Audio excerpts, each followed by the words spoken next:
Morning, gang. It's Tuesday the 6th. I had to look at the date then. Tuesday the 16th of July, 2019. Yes, I'm back here in Lincolnshire. I wasn't sure where I'd be up here or in Berkshire this morning, but made it back up here, I'm pleased to say. Good morning. Yes, indeed. On a lovely morning it is as well. We're up for the hot weather. We are up for the hot weather. It's in the Daily Mirror. Very, very important weather forecast this morning. Britain is set to bake in... Have you noticed anything yet? Have you noticed anything yet? Go on, have a little look around and a listen. Britain is set to bake in a 31-degree heat wave. It's a heat wave. We're in a heat wave. Who sang that? Is that Martha Reeves and the Vandellas? Calling out a brand new world. Are you ready for a brand new day? Who else is this happy in the morning? Happy, happy, happy. Don't sit there being bored and lonely and miserable. Be happy, just at least for the hour that I'm here. Britain is set to bake in a 31 degrees heat wave as a continental... This is a new one. This is a new one. A continental heat dome is going to hit the country. Who comes up with that stuff? I think that sounds pretty good, doesn't it? A continental heat dome is going to hit the country, boys and girls.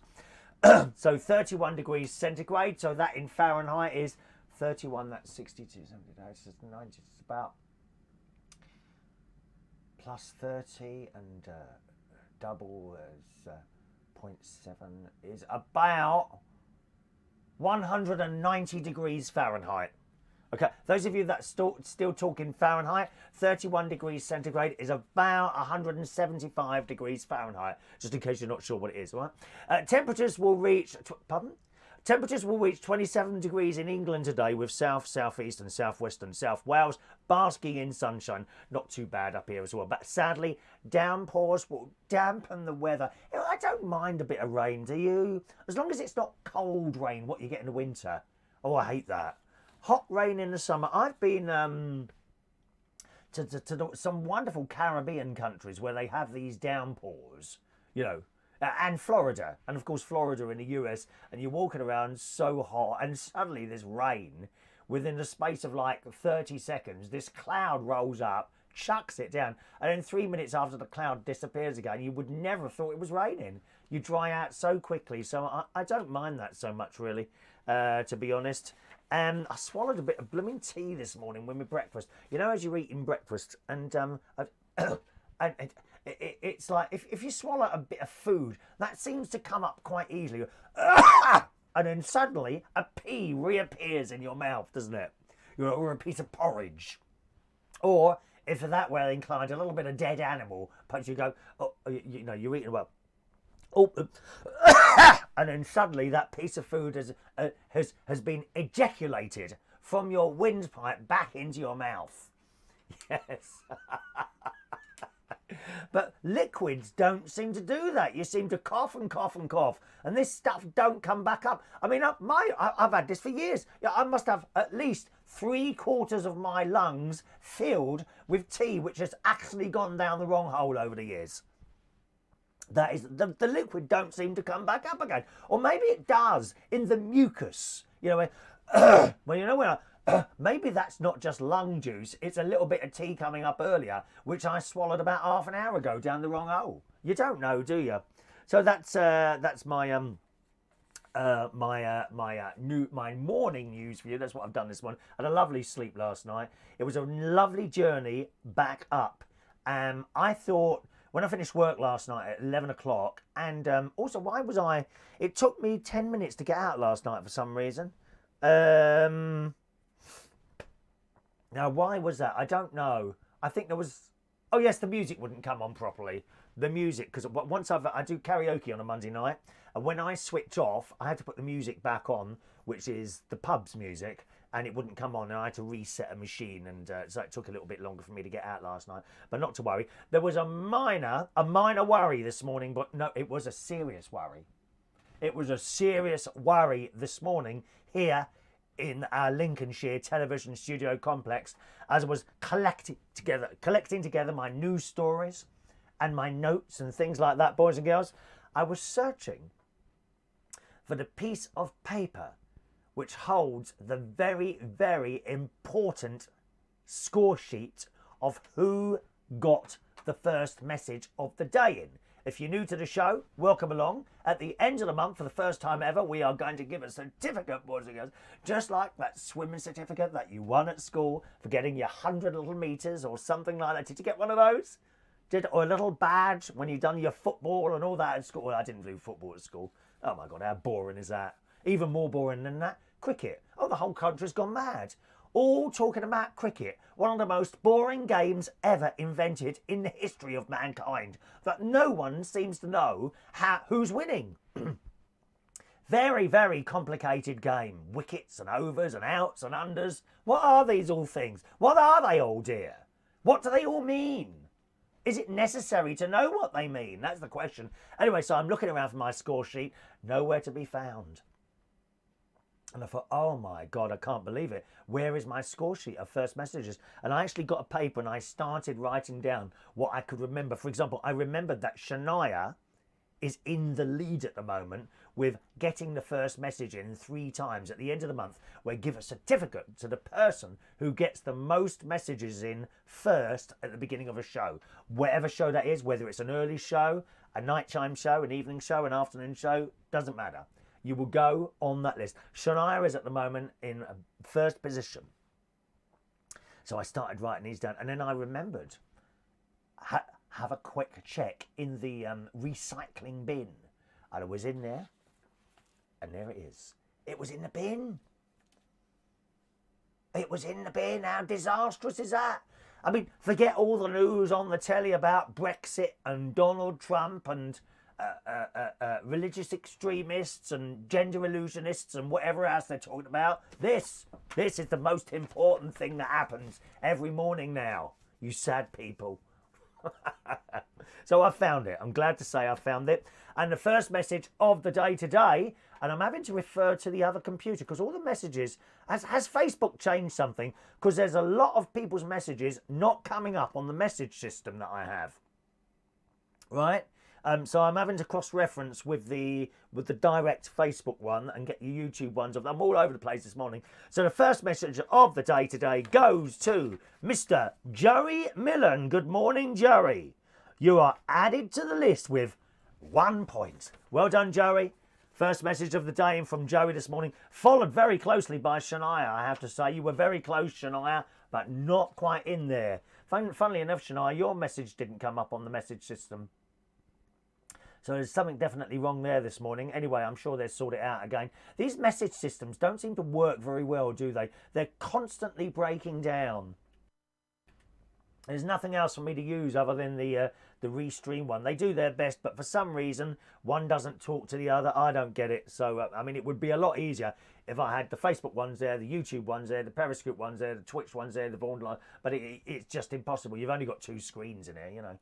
Cool, blimey. So, Joey, you get the first message of the day in this morning. So you're on 1 point, like most of other people. Shania's in first place with 3. Adam the Plumber, Adrian Richardson, and Heidi have 2 each. So there we are. And but still loads of time for that to change. Another 16 days. 15 days. Is it 31 days in July?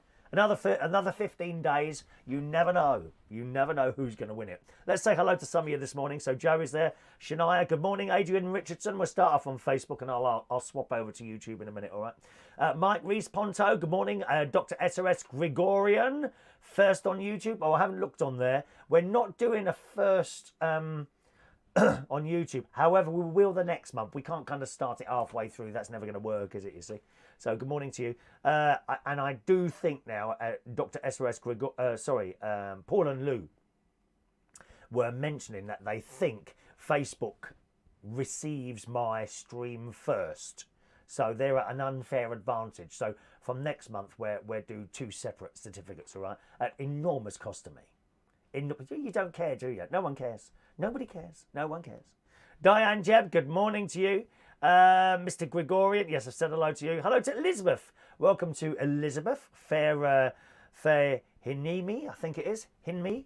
That's a nice name. What a nice name. Good morning, Elizabeth. Darren Yates. Morning, Darren. Mike, heatwave, nothing like 1976 now. That was one long heatwave, and I remember that. Oh, my Lord, we remember that 1976 one. I was going over Wimbledon Common with the Scouts and playing cricket and all that. Oh, it was wonderful. Darren, the only thing I noticed was the date that popped up on my screen at the very start was wrong. It says the 17th, does it? 1 minute. Now, which one is that? Is that one? Oh, it is, isn't it? Wrong date. 1 moment. There you are. Happy? Oh, there's someone moaning, isn't there? There you are. Correct date has now been installed. Okay, you happy now, love? Oh, me. We all make mistakes in our lives. Some of my mistakes have been very expensive, let me tell you that now. All right, no, that's not what I'm asking you to notice. Good morning to Jonas Smith. Morning.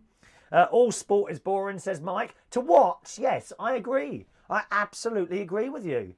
All sport is boring to watch. I do go swimming almost every morning, as you well know. I like cycling, but I can't do too much because it seems to affect my left-hand knee. And I like walking. Watching any sport on the telly, I find incredibly boring. My nephew loves it, or both my nephews. You know, Jimmy, he's very much into his football, and Gary watches a bit of football as well. My dad was a massive football fan. Oh, God, Sunday we couldn't get near the telly. It was screaming and shouting, oh, goal, goal. Oh, dear, how unexciting. I'd go upstairs and play my Nolan's records and be done with it. Thank you. Morning to Michael Pullman. Good morning. Jamie Saunders. Hello, Jamie. How's life in Bracknell this morning? Good morning to you, Jamie. Isn't it marvellous, all this high definition? Right, let's go over onto YouTube. There's Mr. Gregorian getting in the first message there. Paul and Lou. Morning, Paul and Lou. Michael Lawrence. Hello, Michael Lawrence. Okay. Joanna is there. Hello, Joanna. Weird City, I send you a black pointy hat. What to go with this? Does it look like a bit like a witch's outfit, this? Hello to Robert Lunn. Correct. Robert's noticed I'm sounding a bit hoarse this morning. Funnily enough, I had it last night on the way driving down to London yesterday from Lincolnshire, which again was a lovely drive down. Okay, so the drive, and I've said this so many times before now, the drive going from Lincolnshire to King's Cross is almost twice the time it takes for me to drive from Bracknell to King's Cross. Bracknell to King's Cross is 30 miles. Here in Chapel Hill to King's Cross is 140 miles. And yet, from here, you're constantly moving through countryside. You queue maybe for a couple of minutes occasionally at a roundabout, but apart from that, you're constantly moving, and it's a pleasant journey.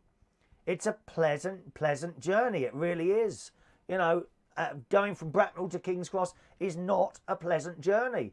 I come out of my house in Bracknell, get onto the main Bracknell Road to the M3, and immediately you join traffic, or the M4, either, it doesn't matter. Immediately you join traffic. You can be 10 minutes trying to get out of the bloody town. Then you go down the M3, let's take it for the M3, and you'll either carry on down to the bottom of that, or then go M25, M4. So down, say if we're going down the M3, get down the M3, and then you queue at the bottom of the M3 to try and get off that and go round a damn roundabout. Half the problem is they keep putting traffic lights on all the roundabouts, which holds everyone up even longer.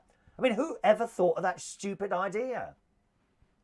And so you get off the roundabout, then you queue to come through Richmond, and you get through Richmond, and you queue to go over this one-way thing in Chiswick, this like one-way roundabout. I can't remember what it's called now. And it just goes on. It's an unpleasant journey, queuing and stopping and starting all the way through. You know, and of course you get to London and you immediately, certainly through Hammersmith and Shepherd's Bush, up go the windows and down with the lock. Oh, it's just awful. Now that's a 2-hour journey for 30 miles, and it's a 3.5-hour journey. I could do it in 3 if I wanted to. It's a 3-hour journey to do 140 miles. It's just ridiculous. So the journey coming down was even quicker than the one I do Friday from up here, and it was very pleasant. And we had a nice karaoke night last night. We seem to have lost the young people on a Monday night. I've noticed that. Everyone in there on, I think last night, has got to be roughly over the age of 50. I'm just trying to think of anyone.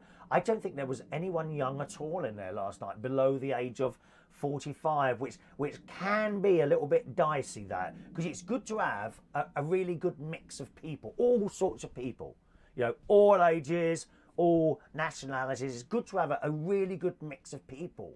If you start going one way, that can affect how the whole thing runs, you know. So I don't know why we seem to have lost the younger. They're coming in their thousands on Fridays.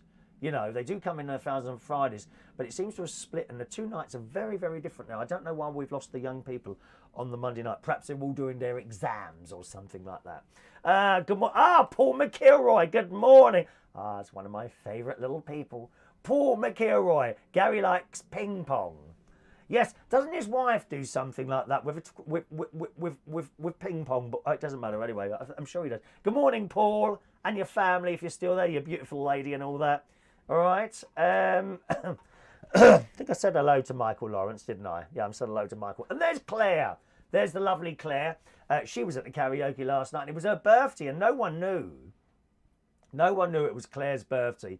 And she brought her lovely mum down, Angela, who is just so wonderful. Was a little bit busy to come down and talk to Angela yesterday, but she brought her mum, who actually looks like her younger sister, you know, which is either good for her mum or bad for Claire, depending on which way you look at it. But Claire was there. So, I mean, no one knew it was her birthday. And I was a bit naughty. I got Claire on the stage. And if I know it's someone's birthday, if I've had advance warning, someone will try and go out and get a cake. It's usually me or someone else will get a cake. Not a massively expensive cake, I don't mind telling you. They come from Aldi usually, but they're nice. Those birthday cakes from Aldi are really nice. And, you know, for a few seconds, just for a few seconds, maybe a minute or so, you try and make that person feel special on the stage. Anyway, we didn't have a cake. So I got Claire, she sang her song, and then I stopped her leaving the stage. I said, let's sing Happy Birthday together. So I'm singing Happy Birthday to you. Now, Claire's been there when we've had a lot of birthdays. And she knows that the cake comes from upstairs, down some stairs to the left-hand side of the stage, you see. So while I'm singing, I'm going, Happy Birthday, knowing full well there's no cake. Happy Birthday to you. Happy day to you. And Claire's standing there. She's looking at me. I'm like, it's all right. Happy birthday. And we got to the end of it. And I'm standing there. So everyone sang happy birthday. And now we're waiting. And sorry? Oh, isn't there? Okay, Claire. Thanks very much. I know. I made her. Oh, what an horrible thing to do. Isn't it? I must admit, Claire, when you went off the stage, I thought, why did you do that, Chris? And I was laughing. Oh, I'm so naughty. I'm very, very naughty. Morning to Tommy Flynn. Lock your doors through Hammersmith. How rude. I live here. It's fine. No, it's not, Tommy. It's not fine. Get out of there while you still can. You won't be able to go across the bridge though, will you? Claire, Helg and his girlfriend. Helg is a lovely chap. And he had a lovely lady with him last night. His girlfriend were probably the youngest, but the average age was about 70 in there last night. It was. There was a lot of older people in there last night, which is it's okay. Nothing wrong with that. But it's good to have a good mix. So you need a few youngsters in. You really do. Morning to Maureen, joining us on our text service this morning. Good morning, Maureen. Poor Claire said Weird City. Yeah, that was a bit cruel of me. Mike, isn't it Sticky Vicky who does the thing with the ping pong balls in a Benidorm ball? Or is it Tacky Jackie? Yeah, it is all those people, plus my nephew's wife as well. She can do it as well. She usually does it at children's parties and things like that. Yeah, talking about my hoarse voice, I noticed this when I was on my drive down last night because I had some songs on the radio and I realised I couldn't get to the high notes. Well, I can't really get to high notes anyway, but you know what I mean? I couldn't sing properly. Oh, that's a bit croaky. I'm not going to be able to sing tonight. I was very, very concerned that I wasn't going to be able to sing at the karaoke last night. You know, I was concerned that people would be disappointed that I hadn't sung, but I managed a song, boys and girls. I'm pleased to say I managed a song. One of our regulars, Tony camps up at about, Toby camps up at about 25 to 11. And we finish at 11 o'clock on Monday, not 5 past, 11 o'clock. We finished bang on 11, maybe a little bit before on a Monday night. Toby turns up at 25 to and expects to sing.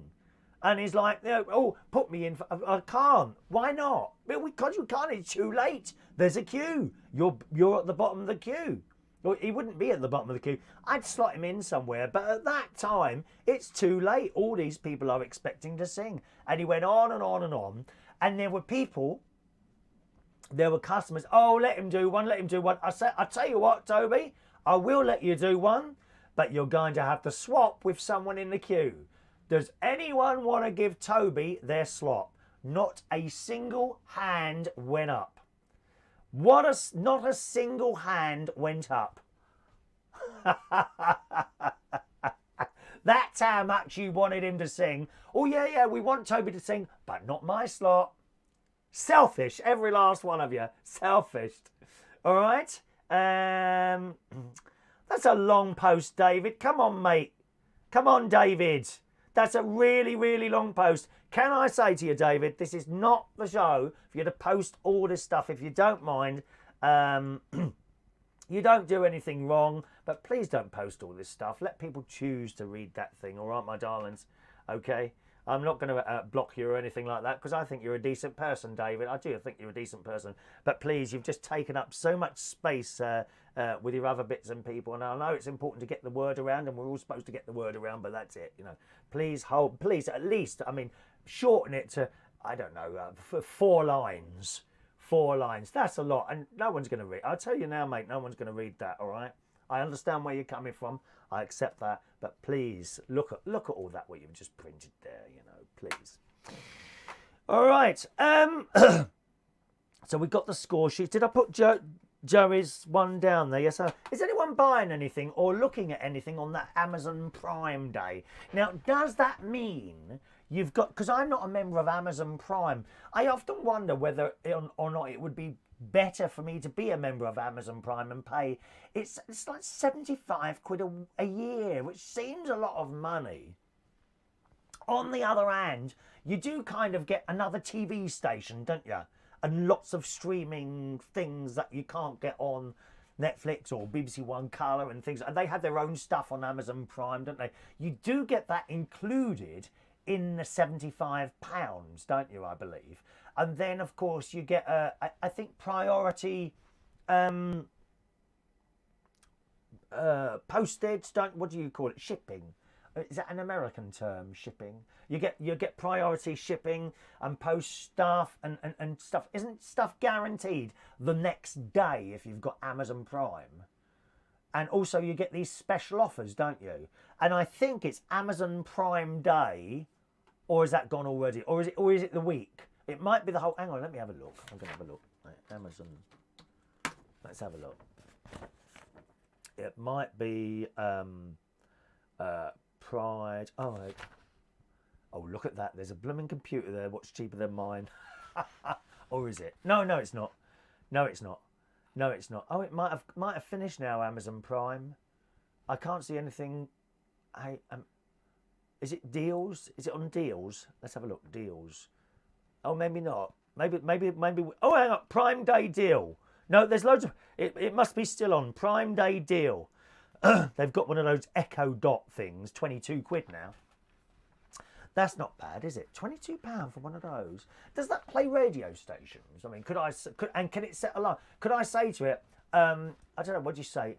Echo? What do you say to it? Do you call it Echo? Because there's the Alexa, isn't there?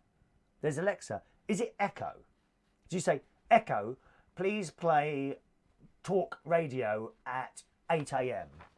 Does that work? Is that how it works? Has anyone got one? £22. That don't sound bad, but it's always listening to you, dear. Oh yeah. All that old stuff. Oh, it doesn't listen until you say its name. Nah, don't believe a word of it. Don't believe a word of it. Thank you, Martin Curry. Hello, Cam. Oh, Martin. Good morning, Hammersmith #1, Chris Reardon. Yeah, #1 for Muggins, mate. Poor old Joey Essex lost his watch down there. Imagine being stopped in the street and showing, can I see your watch, mate? Oh, what a mug. Oh, dear. Mind you, probably just all the money he's got, probably just went out and bought another 2, didn't he, Martin? Good morning, Mr. Curry. Morning, John Aitken. Nice to see you. Thanks ever so much for turning up. You know, half an hour after we started. Cheers, mate. Oh, dear. John, morning, John. Has anyone been watching Beecham House on Sunday night? No, what's that about? Is that a period drama? I'm not looking at the other messages, am I?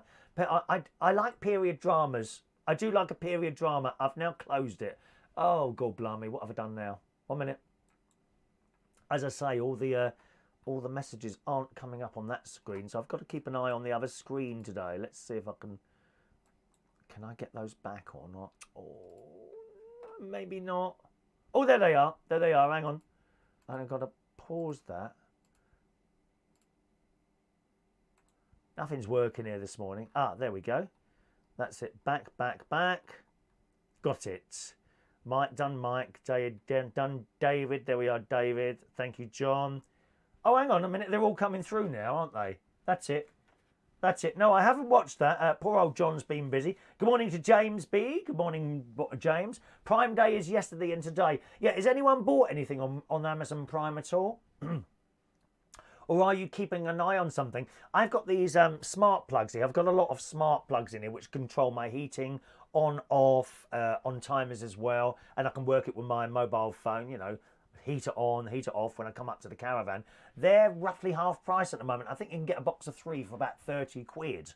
And when I bought them, they were like 19. No, actually, I think I paid £24 each for them. £24 each. So they're a good value at the moment, okay? John says... Beecham House is set in India. Yeah, I recognise the name. It's so beautiful, and so is the leading man, is it? Oh, I don't know that. Don't know that. Tony says, my wife left me for my uncle. Oh, Tony, I shouldn't be laughing. No one wants to leave anyone for me at all. It's very disappointing. I mean, I don't mind being that person who will break up a relationship. If only I could have one myself. It's been nearly 20 years since I went out with someone. Can you believe that? A lot of people can. I had a nice afternoon yesterday. I say afternoon. Yesterday morning. As you know, we didn't do a show yesterday morning. We did one Sunday night instead. And I went swimming, come back here. And Auntie Brenda came round with my sister and Martin. Only for about an hour because I had to get into bed early yesterday, you know, so I could have a little bit of a sleep to go before I went to work. And I left here at 3 o'clock yesterday afternoon. I was at work just after 6:30, I think it was. So not a bad night, as I say. You know, and very nice indeed. But I have now discovered a garage, a petrol garage that I can walk into. Because none of us like queuing up at the little window, do we? Especially if it's cold. Especially if it's cold. It's an unpleasant experience. I've discovered a little petrol station you can walk into, which is good, but it does have a disadvantage. If you're hungry and you leave London, you know, you'll want something to eat maybe about an hour and a half later, okay? The garage that you can walk into is 20 minutes from the caravan. So you've already done the journey. You might as well go another 20 minutes and wait till you get home and do some proper dinner or something like that, wouldn't it? Something like that. Have you seen Rango? I don't know Rango. Rango, no. Best movie of all time. No, what's that about, Tony? What's that about, Rango? Paula Lou says, try a year of Prime, just £79. £59. What, today it's £59? Is it really? Ooh. I'm tempted now. If it's £59, I might try that. I might try. Can someone look that? Is it £59 to get Amazon Prime? If it is, I might try that. I might just £59 a year doesn't sound bad at all. And that includes all your postage as well, doesn't it? If I remember rightly. So if you're buying something for 15 quid, you pay 15 quid, not 15 quid plus £4.50 postage or something like that. I might just try that. I might try that. And thank you, John. I may well try that as well. Tony says the film Tango is about life and racial tensions. Well, there's enough of that going on in the world at the moment, isn't there? All right. What's your opinion on Pol Pot? Don't really know much about that. Pol Pot. Was that the bloke who killed loads of people, James? Pol Pot in Cambodia or somewhere like that, was it? I don't really know much about that. Okay, thank you, Paul and Lou. I will highly likely sign up to that when I finish the show. John loves Rango. I've got the Blu-ray. Oh, Blu-ray. I've got a Blu-ray player at my house. But actually, I only ever bought 2 Blu-ray discs because they were like £5 dearer than all the others. And I thought, well, I mean, for how long do you notice the better quality of HD in comparison to SD? You were never really unhappy with standard quality television pictures, were you? It was only when HD came along I thought, oh, that's so much better. But I wouldn't spend the extra £5. I'm so tight. Good morning, Kevin. Excuse me. Good morning, Kevin. Kevin says, be honest, you're the gimp scaring people at night, aren't you? No, that would be you, Kevin. I'm telling you that now, mate. Kevin's the gimp who's wearing the rubber outfit, scaring everyone. Talking about being scared, Harry Styles is in the Daily Mail this morning. He's going to court to face his alleged stalker in court after accusing him of sleeping outside his house and posting notes for his letterbox in a 2-month harassment campaign. Oh, it's awful having a stalker. I've had one of those. I've had a couple of those over the years. It's not funny. Not funny at all. You start getting the phone calls and they just keep coming. The phone rings and rings and it's your house phone, not your mobile. Your phone rings and rings and rings and eventually you unplug the phone, right? You plug the phone in the next morning, the bloody phone is still ringing, I kid you not. And if you answer it, they'll be there. It's not funny having a stalker. I know a few of my television friends and people like staff type. I know a few. Of course I do know a few stars. I do. And who have had stalkers. And at first it's, oh, it's quite nice. Someone really likes me. And then you realise you can't get rid of them. They turn up everywhere. It's awful having a stalker. Harry Styles is to face his alleged stalker, the former One Direction star. Oh, well, what's happened to him? He hasn't made any new music recently, has he? I know, like, people get enough money that they don't need to work anymore. But if you're really into something, then you'd keep doing it, wouldn't you? Wouldn't you? People like Rod Stewart, Barry Manilow, of course. People like that, Queen, they still go on tours and do stuff. Do you think they need the money? Of course they don't. They don't need the money anymore. It's just in your blood to do it. So I don't know why we haven't had anything from Harry Styles for a while. He was in that film. I thought he was a very good actor in that film, Dunkirk. That was either last year or the year before, wasn't it? I thought that was an excellent film. The former One Direction star also says Pablo Terranzaga Oreo, 26, made unwanted advances towards him on the street outside his house in London. I wish someone would do that to me. I'm desperate for an unwanted advance. I really am.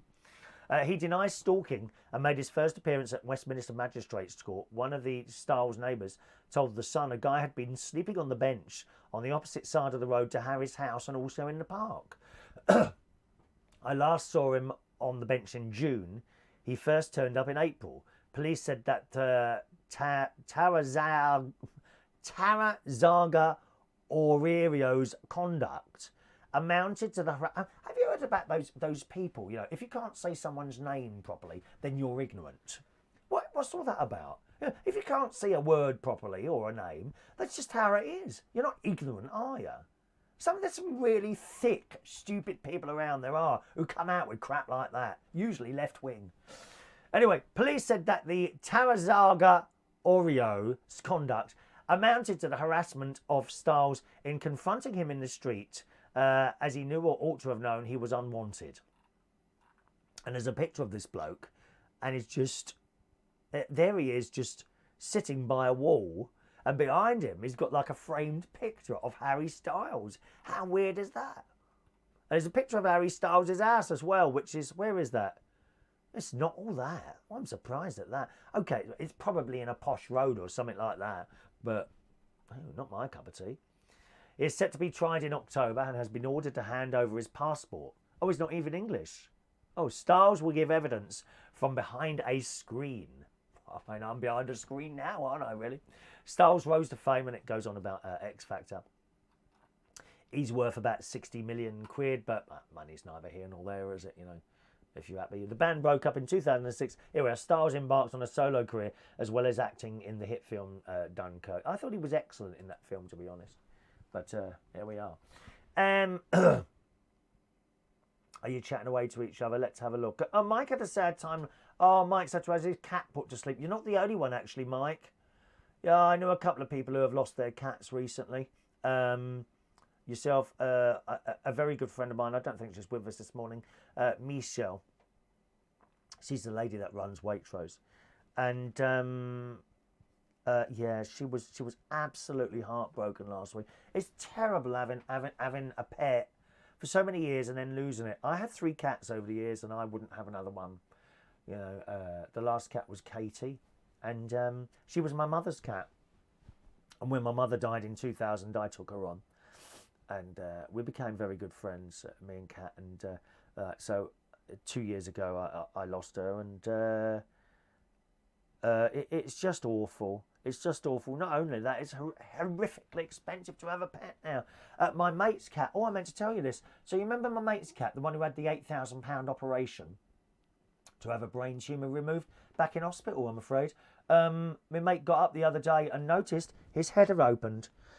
There was literally a hole in his head, little ginger thing it is. Lovely little cat. Not quite with it anymore after his brain operation, but, you know, that's how it is. But, yeah, he had a hole in his head there. So he's gone down to the vet who said he needs to go to the hospital. He's gone down to the hospital. He's got to have another operation. They think there may have been an infection in there and it's burst open. But you can see inside, you see, inside his head. Not just a case, though, of stitching it back over. It now has to be reopened and cleaned out in case there's any dust or something's got in there, or a bit of fur, you know, just a bit of hair. You know how it is. You know, when you get a little bit of I don't know, an ingrowing toenail or something like, or a hair. What are those little follicles some people get? Oh, blokes get them when the hair thing turns in, doesn't it? Very bad. So that's all got to come out. Anything between £2,000 and £5,000. It's horrendously expensive to have a pet. Even, as you probably found out, Mike, when you go into that vet for the last time, even that's expensive. You know, they want 150 quid out of you. I won't have another pet.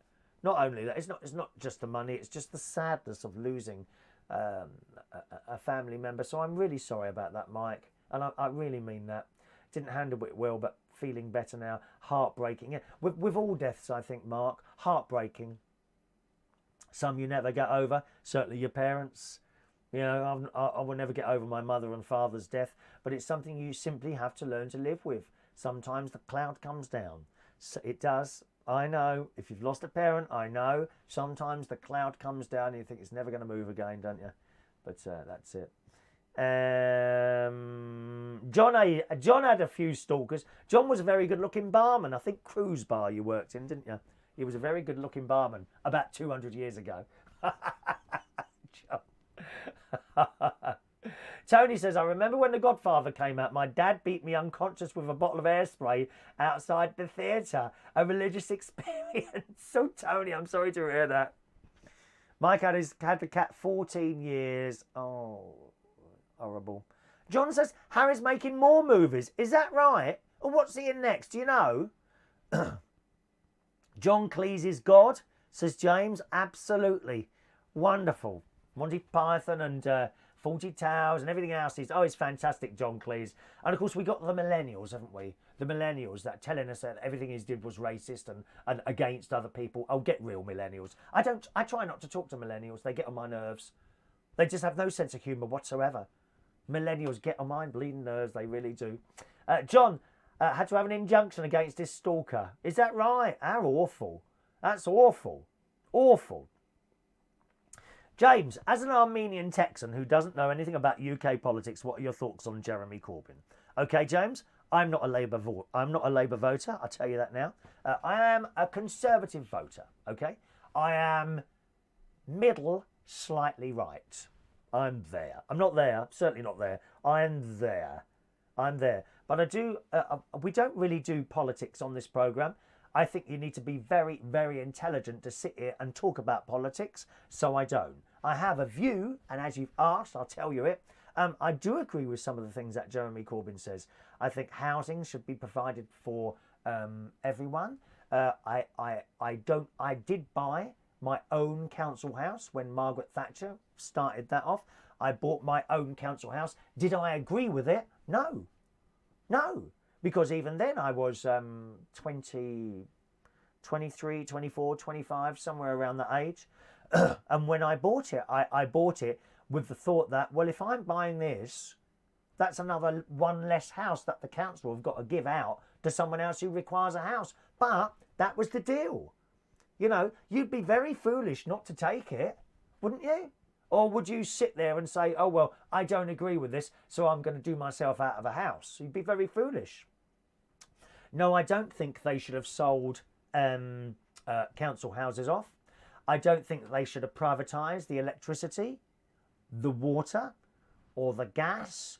The telephones, different story with that, because I actually think privatising the telephone service did very well. It really gave British Telecom, who I worked with at the time, a kick up the arse. You know, before telephones were privatised, let me tell you, when your phone went wrong, and some of you will remember this, you were waiting 1, 2, 3, 4 weeks for your phone to be repaired. If you didn't have a phone, you could be waiting for months to have one installed. Months. Now, they can do it within a couple of days. Generally, faults are fixed on British Telecom's lines and many others, you know, within the space of a few hours. In fact, while I was at British Telecom, we were changing over from analogue to digital exchanges. And every night, very early in the morning, all the lines would be tested. So the engineers would come in the morning and we could already see certain faults and we would fix them before you even realised they were there. So I do think it did work for the telephones. I certainly don't think people should be making profit from water, electric and gas and trains for private people. It should be there for the people. So yes, I do agree with some of Jeremy Corbyn's things. The way he goes about it, shouting and screaming and taking stuff up. What was the latest thing we've heard of? The garden tax. He wants to tax everyone with a bloody garden. Are you for real? Are you for real? It's just, what a stupid idea. A stupid, ridiculous idea. And the other thing is, whatever you do, it costs money. And I want to see, so you're going to give every university person, the university thing, I think went wrong with that. Bloody Tony Blair came in and said everyone should go to university. No, they shouldn't. Why? Why have you convinced everyone that they want to go to university? Because they probably wouldn't have done. When I was 15, 16, I went to a school, London Oratory, who encouraged you to go to university. I took one look at it and I thought, it's not for me. Just sitting there, bored to tears, listening to some old codger droning on and on. A little bit like you watching this programme. Isn't it? So that wasn't for me. Tony Blair came along and said, right, everyone wants to go to universities, which meant suddenly we needed all this more money to send people there, and it just wasn't there. The money's got to come from someone, hasn't it? It's got to come from someone. And I think, whereas the Labour people, we want to do this, this and this, well, where's the money going to come from first? Or we'll take it from them. Why are you taking it from them? You know, the really rich people. And all that. I do think there are certain ways we could be getting more money in from people like Starbucks and Amazon. I think that's disgusting. On the other hand, if you start charging them more tax, they might take the business elsewhere. It's all very well, Amazon have got low-paid jobs and other companies like that, and I get that. On a similar thing, some of the very poor countries where perhaps they pick tea or something like that, or certainly some of the African countries and some of the Indian countries where they have people making clothes, including children, including sweatshops where people are earning very, very little money to make cheap clothes. On the other hand, if those jobs weren't there, they'd have nothing at all. So it's difficult. I wouldn't like to be a politician. There are decisions that they have to make, that they have to make that upset everyone. I mean, Theresa May, oh my God, what a job that was. You know, whether or not you like her, would you have liked that job? And it's going to be the same for the next bloke in. And it will be a bloke next time. It'll be exactly the same for them. He's just going to have just as much trouble. Just as much trouble. We think it's going to be that Boris bloke who keeps insisting we're going to finish the Brexit thing on October the 31st. Will he do it? I can't see it somehow. I don't see a resolution to that. So that's what I think about Jeremy. Yes, of course I agree with some of the stuff. And I am a little bit that way. There are people that say, oh, you vote Conservative, therefore you're a nasty person. What a stupid thing to say. What an absolutely ridiculous thing to say. You vote Conservative, so you're a nasty person. I mean, you must be really thick to think something like that. That's all I'll say. You know, believe me, there's some very, very nasty Labour people out there, as you well know. Where are we going now? Let's just scroll down there. So no, I really don't do politics. As you asked, now you know though. I don't try and hide anything or anything like that. Weird City, I love my cat, but I'm not sure about £8,000 off rations on animals. Maybe if I was a millionaire like Chris. I'm not a millionaire, mate. Don't get me wrong, I'm all right. I'm not poor, but I'm certainly not a millionaire. Nowhere near it. You're commenting now. So we're getting all the Paula News says about JC, he's a joke. We have very poor opposition party at the moment. Not good for UK politics. And I absolutely agree with you, Paula News. Although I vote Conservative, there is no opposition at the moment.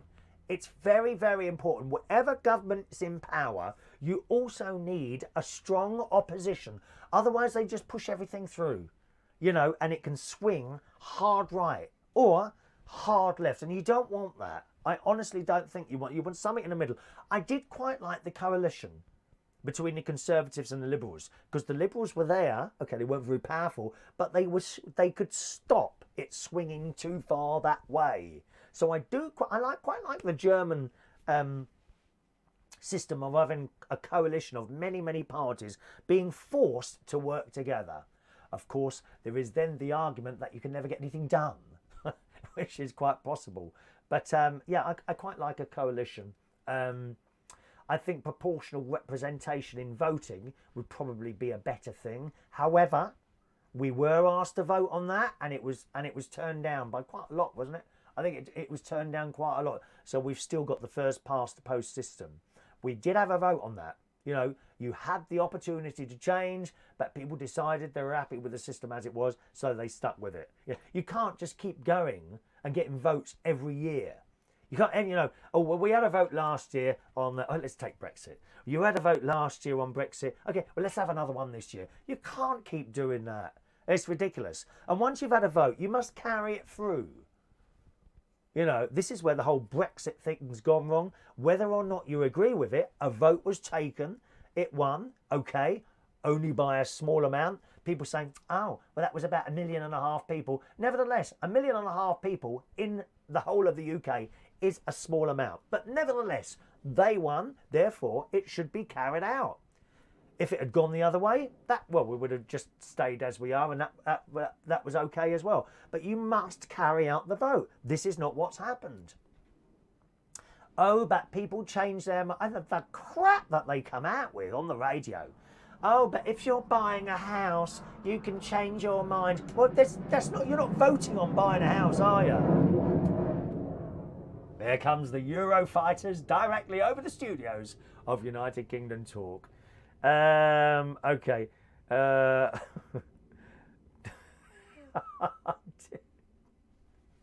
I'm not reading that out, Tony. It's not a nighttime show, all right? You talk to each other there. All right. Adrian says, the officers asked me, can you please time your show a bit better so she can listen to it while she gives me great loss of pain? She's really grateful. I think she just like punishment. Have you got pain this morning, Adrian? Oh, my heart goes out to you. I'm sorry if you've got a lot of pain, mate. I know a few people who live with a lot of pain, and it's not to be joked about at all. Some in serious, but I mean, you just imagine having a permanent back pain. I'm sure some of you have. Shut up, Brian Fitzpatrick. What's wrong with you? Shut up, dear.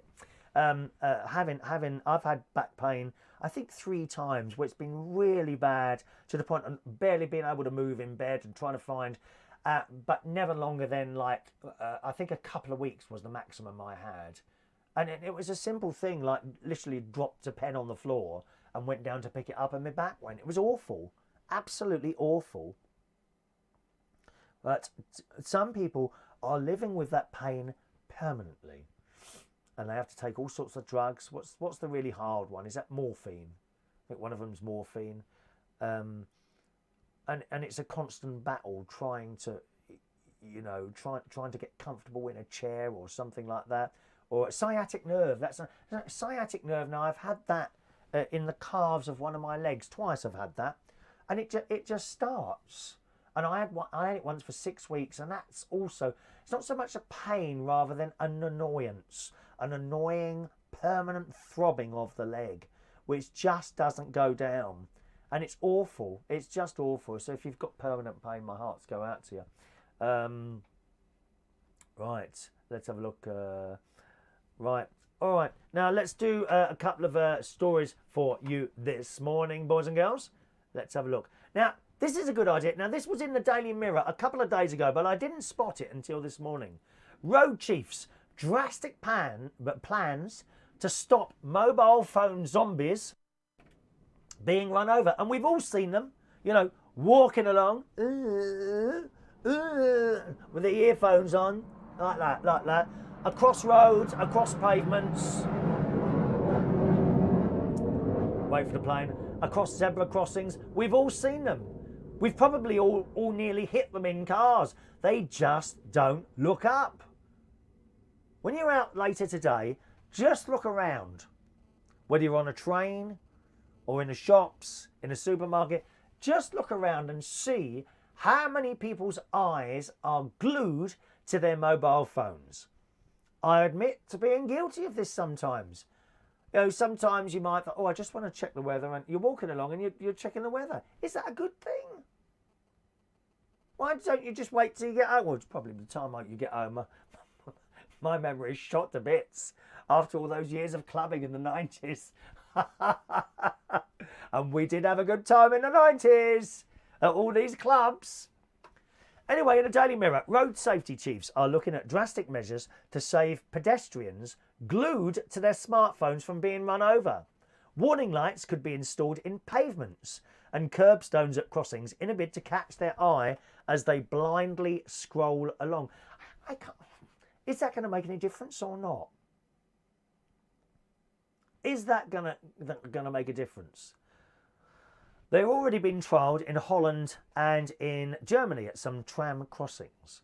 The zombie lights, the phone zombie lights, are among proposals to be considered when ministers publish Britain's Road Safety Action Plan on Friday. Now, I have got an opinion on this. What's your opinion on these road zombie lights? So we're now going to spend money that isn't there. No one's got any money. We're now going to spend money installing lights into the ground, or thinking about it, so that stupid people who don't look up from their phones don't get run over. I'm sorry, I have to say it. If you're that stupid that you won't look up from your phone, then maybe you deserve to be run over. How stupid can you be? Walking along like that all the time. Why should I spend my taxpayers' money because you're that thick you don't want to look up from your phone ever, not even when crossing a road? Road Safety Minister Michael Ellis says too many families are being ripped apart by tragic incidents. But it's their own fault. It's your own fault, though. It's your own fault. I don't want to pay my money. Why are you going to take more money from me, putting little lights everywhere, because you don't want to look up from your phone? The action plan will kick off work, I hope will reduce road fatalities and injuries. The Department of Transport research already shows that looking at phones and listening to music are among the top contributory dangers that result in 7 to 16-year-olds becoming road casualties. I mean, it's just stupid. And you see them walking along, or cyclists with earphones on. I mean, how is that even legal? I see minicab drivers. It tends to be minicab drivers and lorry drivers. I don't really see it with people in cars. Minicab drivers and lorry drivers with the ear, you know, the little. I've got a pair. You know what I mean. Those things that stick in your ears. Well, how is that even legal? They can't hear a car hooting behind them, or another car coming up by the side of them, or a little cyclist ting-ting-tinging on the thing, because they got these damn earphones in. I mean, how stupid can you be? Yet it's legal. It's not illegal, is it? Not to wear earphones? Friday's report will unveil more than 70 proposals to help improve road safety, including law change. No, we will be driving around at 20 mile an hour soon.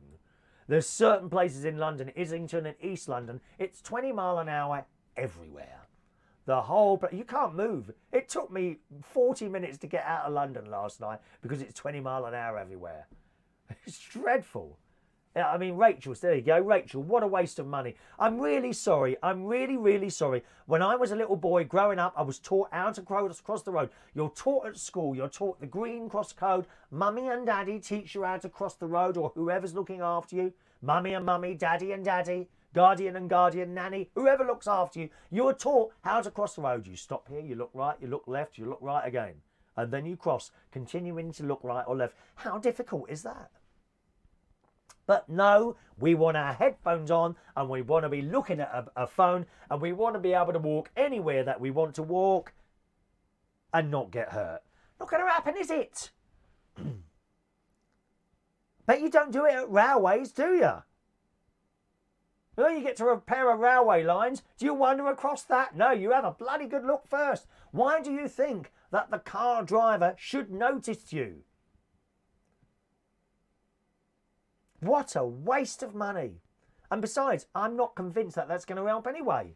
If you're looking down at your mobile phone, okay, the first couple of times you see a little line on the road, it may affect you. But after that, you're just, oh, it's just a line on the road. No. You know, you can't put all the blame on the drivers all the time. Although there's a hell of a lot of jumping through red lights that I see in London now. Don't think just because that traffic light's gone green, it's safe to go across. Have a look first, boys and girls. And this is particular in the Hammersmith Shepherd's Bush area. I noticed that. There's Atkins Road, Askew Road. There's a junction, Askew Road and Uxbridge Road. Askew Road, where I think Mr. Gregorian goes to karaoke there. Askew Road junction with Uxbridge Road. There's a junction there, and the light goes red, right on the crossroad. Well, they continue for about 5 seconds. I'm not joking. Not half a second. 5 seconds. I've seen. I had a very lucky escape a few years ago. I was coming back along. This was near Richmond in East Sheen. I was coming along the Lower Richmond Road, which crosses with the road that goes over Chiswick Bridge. Can't remember the name of the road. Doesn't matter. And sitting at the red light, I had a bag of crisps in between my legs. And the light went yellow and the light went green. And for some reason I thought, shall I have another handful of crisps, you know, before I pull off? I looked in my mirror, there wasn't anyone there. So I had a handful of crisps, put it into gear, and then this lorry shot across in front of me. Someone was looking down on me that day, because if I'd have gone when the light went green, I'll be dead now. That lorry would have got me.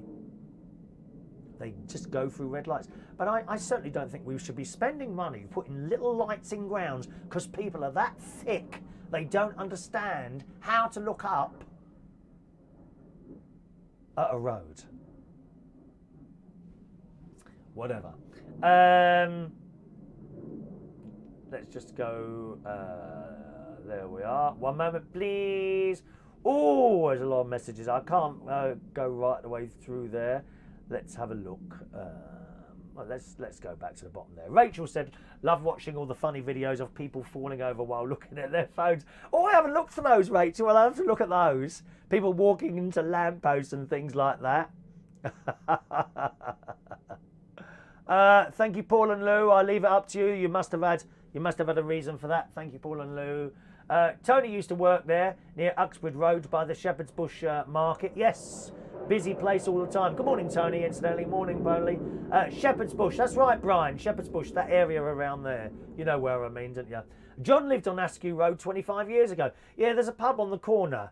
Askew Road. I think it's Uxbridge Road anyway. And then you would, if you were going across that Askew Road, then you get to that 20-mile-an-hour zone, and there's a church on the left. Well, I don't think it's a church anymore. Then you get up to the top, you go round that thing there, and there's a car tyre place, and then you're on the on the Westway A40, aren't you? Yeah, you can get caught up there at that traffic lights, though. You do get caught up at that traffic lights. Tommy, Askew Road junction with Uxbridge Road, traffic lights are a nightmare. Oh, I got stopped there. Yeah, I'd stopped at these traffic lights and they were red. And they were red for ages. I mean ages. I think it was 4 minutes. Eventually I pulled off. Okay, policeman straight. Oh, you've just gone through a red light. I said, well, they're stuck. Well, I have to give you a ticket. I said, oh, come on, look, I don't go through red lights. Look, I've got no points on my licence. Well, you'll get 3 points for this. And I'm like, I said, and I said, they were stuck. He said, well, they've changed now. I said, oh, well, just give us a ticket then. I said, you're not going to listen to me, are you? And another one came out of the car, and he said, you don't go through red lights, do you? I said, never. I said, only if I think there was a... I said, what am I supposed to do? He said, sit there and wait, or go another way. You are not supposed to go through a red light. End of story. That's it. Well, okay then. I said, there's nothing I can say, so go on, write your ticket out. And he closed his book. He said, okay, on this occasion, we'll let you off. And they let me off. But they had been stuck there for ages. Actually, those traffic lights do take a long time. And these traffic lights with the little detectors, you know, sometimes they don't always work. In particular at roadworks. I've noticed that at roadwork. If your car isn't in the right position in front of that light, it can't see you. Useless. Absolutely useless. Clifford Avenue, thank you, Tony. That's the one. Clifford Avenue is the one that comes across the Lower Mortlake, Upper Richmond Road, Lower Mortlake Road. Upper Richmond becomes Lower Mortlake, doesn't it? Yeah. And that's where I was nearly hit by a large, not a van, a large articulated lorry. Nearly died there, dear. Dreadful. Thank you very much. Rachel says it's not nice to be run over. No, you're right, Rachel. It's not nice. We don't want anyone to be run over, but we do want you to have a bit of common sense and to look up from your damn phone. You know. Thank you. The Askew Arms. That's the one. Good morning to nephew Gary Butler, who joins us. Brian says you don't drink. Correct. I never drink. Only if I have an afternoon tea, something like that. Only if I have an afternoon tea, which is very few and far between now because I'm out in Lincolnshire rather than in Berkshire. Okay, gang, we'll wrap up our little show there today. Let's do today's birthdays. One moment, please. Happy birthday. And we always do the birthdays here, gang. Happy birthday on this Tuesday, the 16th of July, 2019 to Gary Oakey, who does karaoke himself. Good morning, Gary. Happy birthday to you. Andrew Harkin today is a young 22 years old. Good morning, Andrew. Stephen Spurge is 59 today. Happy birthday, Stephen. Kim Flight is 58 today. Kim Flight, who kindly informs my sister that I am looking older these days. Quote, hasn't your brother aged? Is that right, Kim? Have you looked at yourself in the mirror, lovey? I'm sorry to say that, dear. You can't expect to say something like that and for me not come back at you, love. Have you looked in the mirror, Kim? Hasn't your brother aged? Happy birthday, Kim. And today, happy birthday to Martin Curry, who's also been with us today.